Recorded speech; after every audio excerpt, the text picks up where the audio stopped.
So I am here in downtown Los Angeles at Sandast with Hello, Chris.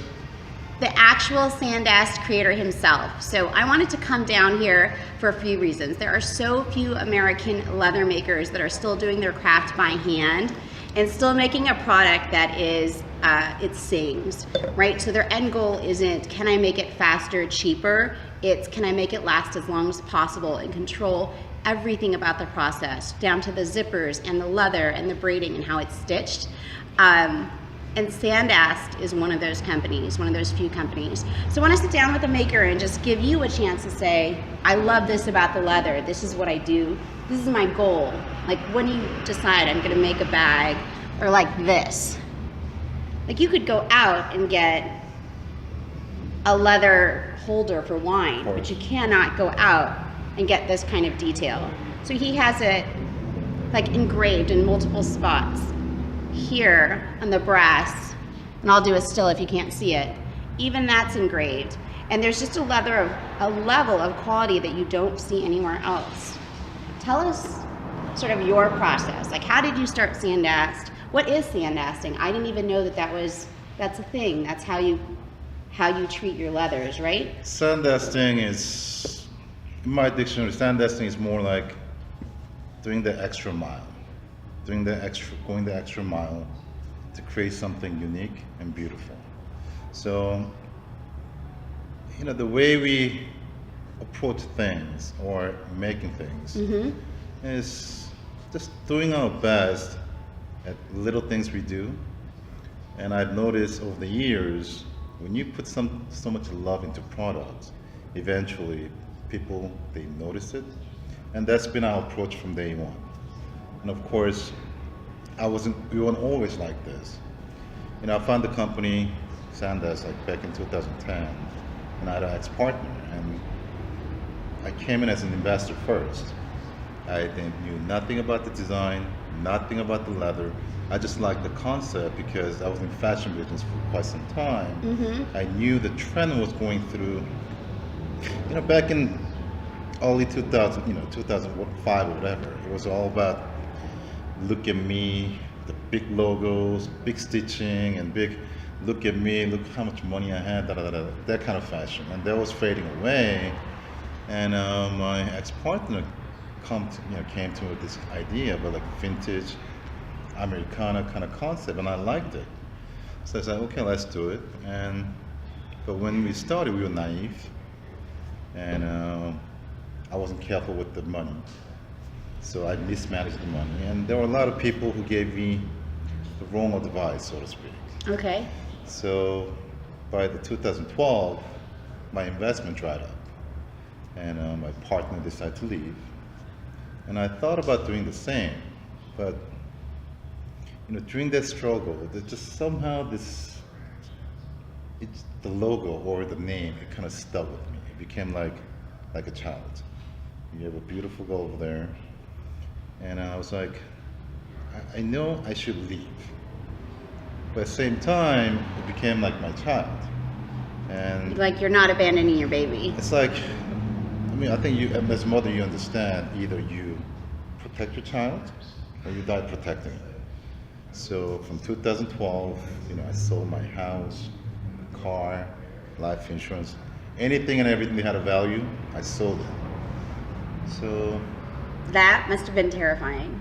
Actually, the funny thing is, my wife, back in 2012, we had a 2-year-old and a 6-month-old. And I remember that night, my wife and I, we had a dinner, a little wine.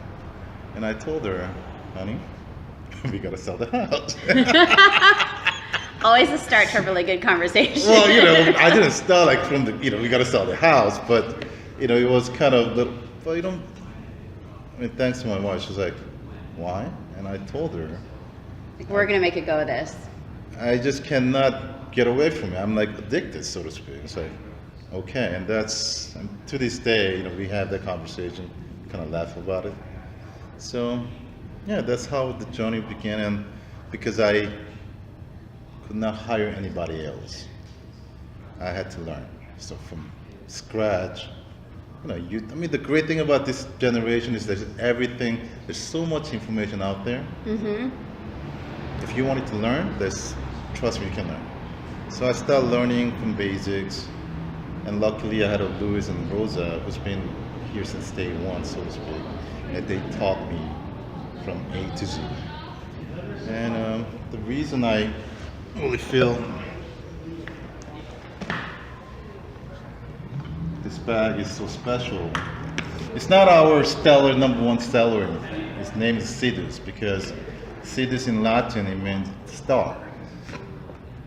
So back in 2012 and 13, I was kind of vulnerable because I knew I couldn't get away. But at the same time, I wasn't sure if I could do this. But then I met this bag, Sandast. I named it Sandast because it's a star, and I felt like it gave me a life and a hope Yeah. in an open sea. Because when I made this, it gave me a confidence, you know what, maybe I can do this. So I just kept at it, and then one thing I kind of realized, I do have a little talent. I'm sorry, but Well, no, you do felt like, have yeah, talent. I And felt it's like important to recognize. I do have a little talent in colors. And as far as the design goes, I mean, I don't know if somebody's like that talented in design or anything. I think it's just a matter of effort. When I make anything, especially new bag or whatever, I just think of from A to Z. I look at it one more time. If there's anything I could change, it's just a matter of a lot of repetitious process, more details, just focus until I'm completely satisfied. And that's how we create each bag, just the thought process. How long does it take from the time that you say, I have like an idea for a new design, and then you create and you field test and you draw, and then before that bag is ready for sale? The concept actually takes the longest time, and then it's always the hardware. Because, Sonia, the bag has been made since 1700s. Right. And the bag, what's the purpose of bag? Carrying some stuff in the thing, right? Mm-hmm. And how many companies out there? I mean, not only the European design, major design, there's so many bag companies. There's no such thing as new design anymore. Right. Everything's sort of been done. Yeah, Yes. exactly. There's a shape, it's about small minor details. And not only creating it, but when 2012 to 2016, I was just making the bag, so to speak. Like, oh, that looks cool, and let me just tweak it here and there. Okay. And I made it back, but back then, 2016, something hit me because it's a small company. I had to wear a lot How small is it? Just so people know We have, how many people are out there making your Sandast bag. This is the blood, sweat, and tears of a very small production crew. Yes, it's 3 people, me and Michael. So we don't have anybody else in shipping. I do pretty much like accounting. I mean, that's been a story of us. Like, Right.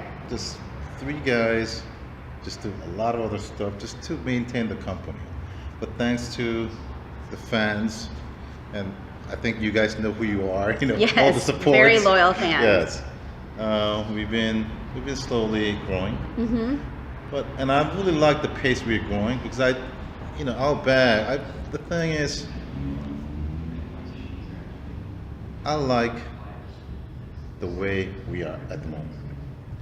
It's, of course, I started business to make money, but I feel like then looking back, that was the biggest mistake I made because I came as an investor from our early stage from 2010 to 2014. It has been, how do I make the company more profitable? Mm-hmm. And that's when you saw all this inferior hardware you saw that I showed you.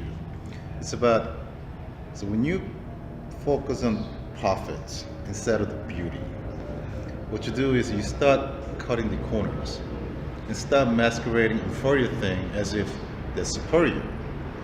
Well, consumers, they're not stupid. They know. And because my intent was to make money or profit, I was kind of fooling myself. And looking back, I was like, of course I was bound to fail. And Because your focus was not on the product. yes. Yeah. it's not. It's, yeah, I mean, I think my motivation was wrong to begin with. Therefore, it was taking me to the wrong path. But 2014, some awakening happened. I was like, you know what, forget about profits. And back then, I was just about inch close calling it quit because, you know, after all the house is gone, I had nothing left to sell. And I felt like it was inevitable, you know? Maybe I was thinking about something, dream that was not achievable. But then, I thought about my kids, like, you know what? Screw this. If I go down, I want it to go down swinging. I want to make something beautiful so that even if I fail, I could tell my kids. Like I gave it yeah, you know what? I made some beautiful stuff, but it didn't happen. Yeah. Yeah. Sometimes a lot of things don't happen, but I just wanted to go out knowing I get my own, you know?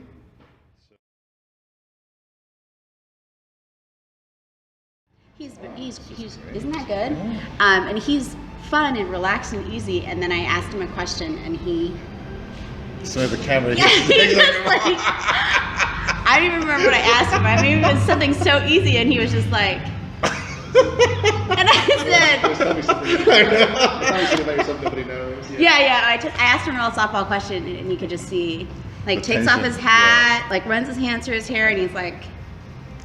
I was like, we're just gonna start over. Like, have another glass of wine, and we are gonna start over. Oh, so you've done this before. That's why you brought the wine.